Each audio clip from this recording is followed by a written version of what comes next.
Before I started in the HPRS program, I had a very narrow worldview, and I, didn't really understand too many things as far as public health and government goes.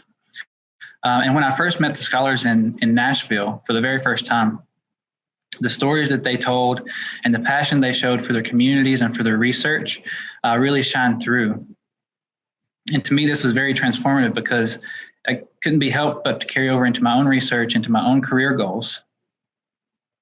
In addition to this, I remember my first semester, I was very, taken aback because all the terminology that was used in the courses, I had never really heard before. And it was a very steep learning curve for me.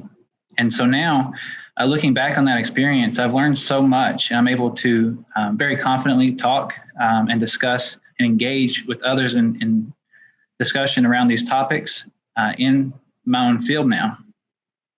So overall, I learned a lot throughout this leadership program.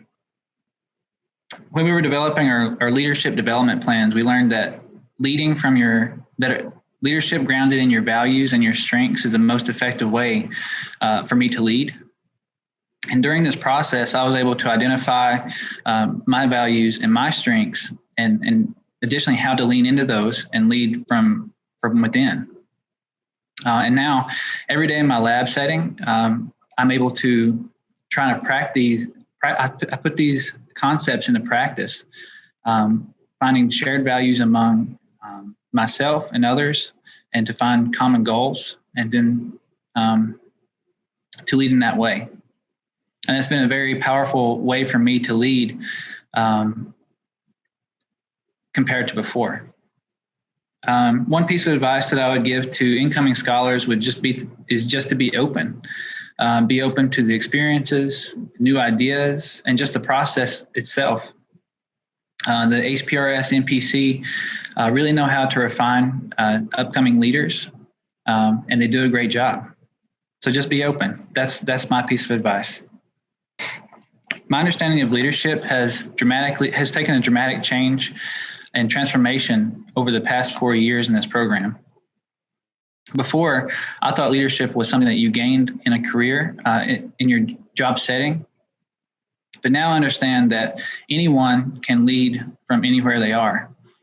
My vision for a culture of health is a future where diseases that plague the poorest regions and countries in the world are completely eradicated.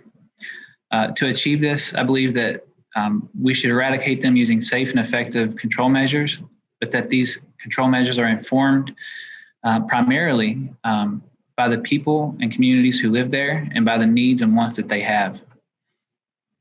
And I think this reciprocal communication can be achieved among the communities, the scientists, and the program officials using reciprocal communication platforms. During my PhD, I was trained as a wet lab bench scientist in biochemistry, genetics, genomics, and mosquito biology. During the HPRS programming, I was able to dive deeper into the policies, into my own field, which allowed me to gain the confidence to talk to other people and discuss these topics more broadly than at the molecular level. And this, in my mind, really enables me to go further with my own career and to confidently engage and translate my research and have a real impact. HPRS has helped transform my worldview, has equipped me with the tools to engage in policy change topics, as well as giving me the confidence to discuss these topics and engage with leaders in my field. In addition to this, they've also given me very unique opportunities, such as applying for a grant, which a collaborating scholar, Samantha Perez, and I have been working on for the past year, where we are researching topics related to anti-racism and COVID-19 and how we can use biotechnology, novel biotechnologies to kind of solve these crises.